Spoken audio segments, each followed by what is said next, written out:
Tales from the Shadows, An Unpromised Tomorrow.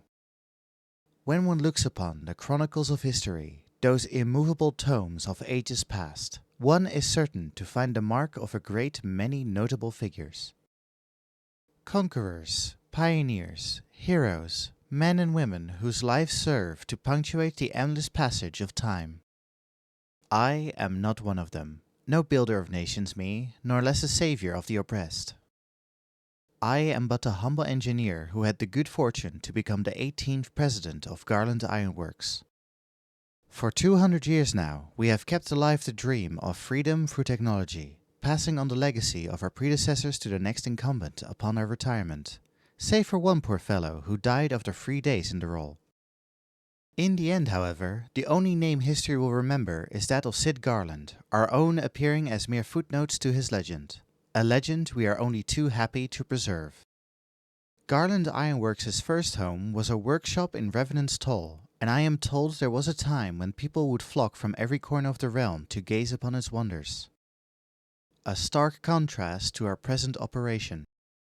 Our base now sits nestled in what remains of the Keeper of the Lake, a monument which both time and necessity have done much to diminish, a legion of scavengers having taken their pick of what the elements saw fit to spare. Indeed, the site is an utter shambles, and yet I can think of no better place for us to have set up shop. The surrounding lake serves as a natural obstacle to intruders, and the dragon whose sinuous frame still holds the whole hulking heap together is said to have shared a storied history with an old friend of the founder. In short, a site as apt as it is inaccessible. It was there that our engineers and some few volunteers were enjoying a hard-earned rest. After several sleepless nights, work in the Crystal Tower was at last complete, and on the morrow it would be transported across time and space to another world, the first. Meager though our resources were, we had laid on a veritable feast to commemorate the occasion, and one and all had enjoyed the much-needed respite to the fullest. Indeed, many had revelled to exhaustion, choosing to sleep where they fell on the meeting hall floor. Though I too should have been counting sheep, my mind was busy enumerating reasons to stay awake, which were, it assured me, many, and so I sat there, staring into the fire. Thankfully, I was not without company. "I've always wondered," I began, turning to regard my fellow insomniac. His crimson eyes seemed to glow in the firelight. A gift from the blood of Allegan royalty, he called them, a gift by which the Crystal Tower had borne him to us. In the morning he would make another journey, this time bearing all our hopes and dreams for a better tomorrow with him. And though he had assured us it was a mission he gladly accepted, I could scarcely imagine the weight of that burden. There was so much I wished to tell him, but I put it aside to first ask a question that had long been burning in the back of my mind. "Why did you do it? Why did you stay behind in the Crystal Tower?" He blinked at me in disbelief before letting out a curt sigh. "You would ask me this now?" "Would you rather I ask you on the morrow?" I replied with a rather forced grin. "I understand you were the only one who could have done it, and hindsight has shown it to be the right choice. Were it not for you, our dreams would be just that. But you couldn't have known that at the time, not for sure. What if we had never opened the tower?" What a relief it was to finally speak the words aloud. I feared he would take them as little more than idle banter, but the thoughtful swishing of his tail suggested otherwise, as he returned his gaze to the fire. An age seemed to pass as we sat there in silence, but I knew my wait for an answer was over when a faint smile tugged at the corner of his mouth. It occurred to me then that he hadn't been gazing into the fire, but through it, at something far brighter. "I would have slept for all eternity," he laughed, which would, if nothing else, have been ironic, for it was only as the gates of the tower were closing behind me that I realized what it meant to awaken to one's true purpose. "Go on." "In those days, I could but dream of being counted with the likes of Sid, Nero, Biggs, and Wedge. Indeed, I would still give my right arm to achieve half of what they achieved." He proceeded to paint a picture of our forebears as paragons of invention, able to race from concept to product in the time it would take him to put on his boots. And then he spoke of his mentor Rambros, head of the Sons of Saint Koinag, and of his pride at having been chosen to take part in the expedition to the Crystal Tower. He told me that the mission had taken a most unexpected turn when their party was joined by a pair of scholars named Doga and Une, whom they later discovered to be clones born of Allegan technology which had lain dormant within the tower for millennia. Apparently, when the structure was unnerved in the chaos of the seventh umbral calamity, the horrors within had awoken, prompting the pair to seek the aid of Grahatia and his companions in thwarting the dark designs of the tower's creator, one Emperor Zande. What began as a simple quest for knowledge thus became a grueling climb to the top of the tower, culminating in a battle with darkness itself. Yet far from laying claim to these feats, he was careful at every stage to recall the pivotal role played by the greatest hero of the age, one immortalized in song and script, and remembered to this very day.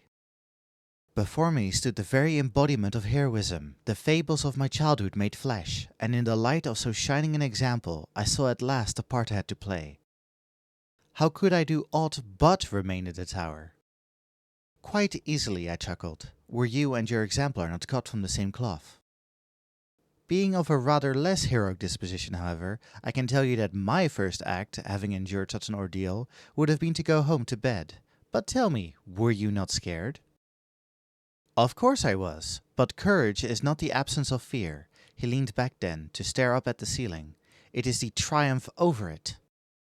The roof, I should probably mention, was in the process of being repaired, and not without the odd gap. Clear nights offered small glimpses of the stars twinkling in the sky, and Grahatia seemed entranced by them as he continued to regale me with memories of days long past. So long as we were together, whatever foe stood against us, whatever twist of fate conspired to undermine us, I believed with all my heart that there was nothing we could not do. I went to speak, but when I glimpsed him gazing up at the heavens, his eyes full of steely resolve, I could only smile and wonder at what a fascinating life he had led. At how a single individual could affect the fates of so many. Grahatia, Sid, my grandfather, and the countless others who had given their all to see our plan come to fruition. Would the Warrior of Light have believed that so many lives could be changed, or what inspiration others could take from so tragically foreshortened a tale? Whatever the answer, the hopes and dreams we had labored so long to keep alive would soon be realized. Even to think about it made my heart skip a beat. I cleared my throat, and we have to keep believing for a brighter future. I proffered my hand in our customary manner, and Grahatia returned the gesture. That we do, my friend, that we do. The following morning, the hour of his departure came at last. We stood upon the precipice of an unknown future, contemplating the promise of a tomorrow we would never see. Yet still we prayed that our sacrifices had indeed sown the seeds of a better tomorrow, that at journey's end our departing friend might reap that joyous harvest too. We prayed as the crystal tower stirred to life and vanished in a blinding flash of light.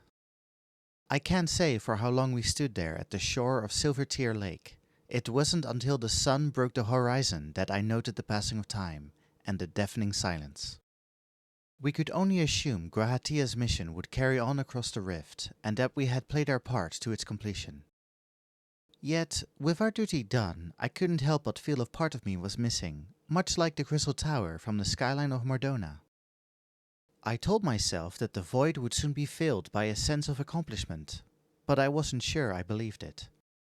For 200 years we had toiled and struggled, and our efforts had been met not with thunderous applause, but the languid lapping of the lake. In the end, it was one of my companions who gave voice to the question on all of our minds. Will we be disappearing too, then? I would be lying if I said we understood the ramifications of altering history. In the selfsame instant the tower had disappeared, it was quite possible we could have been erased from existence. Yet there we remained, and while that came as something of a relief, it brought with it the unwelcome suspicion that Grahatia had failed in his mission.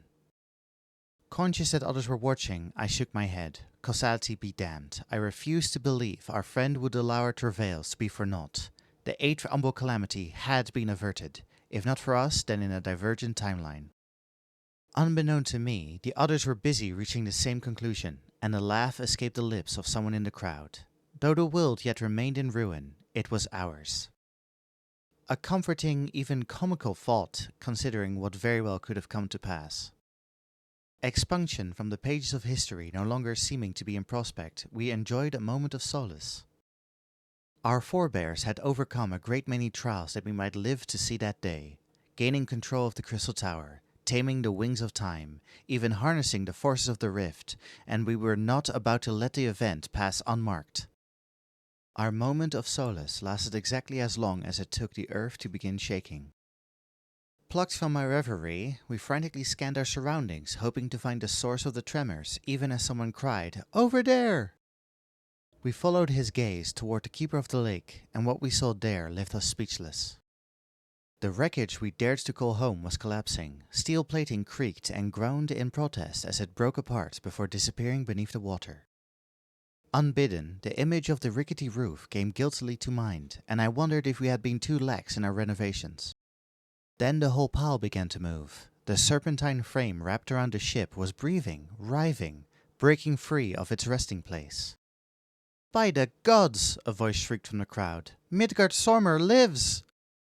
Our panic was soon drowned out by a deafening roar that all but shattered the heavens.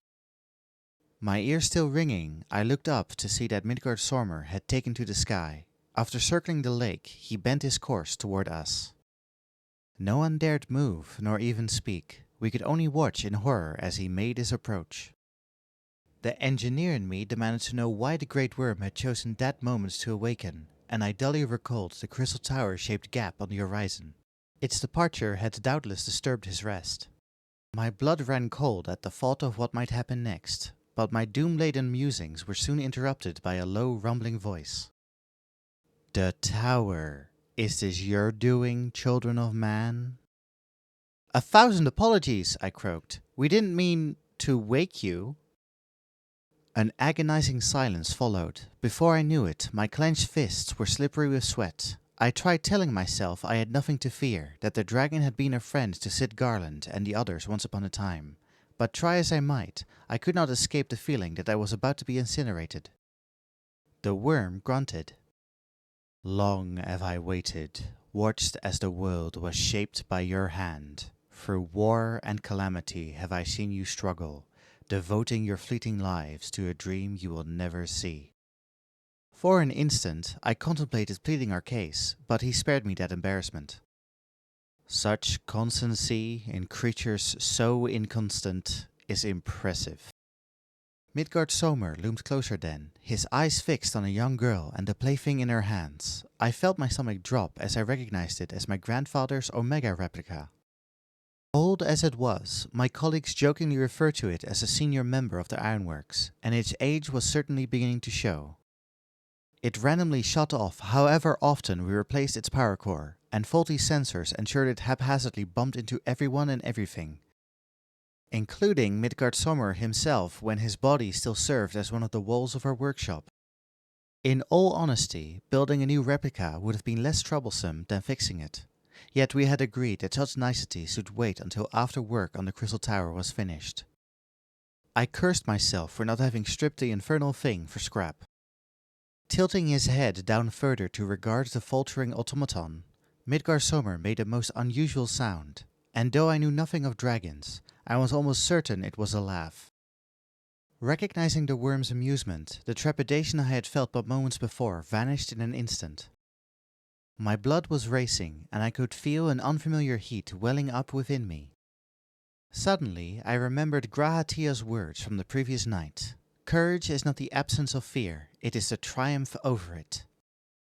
Gathering my wits, I began to realize that Midgard Sommer's presence was not frightening, but exciting, that his choice to appear before us at that of all moments was an omen of much-needed change.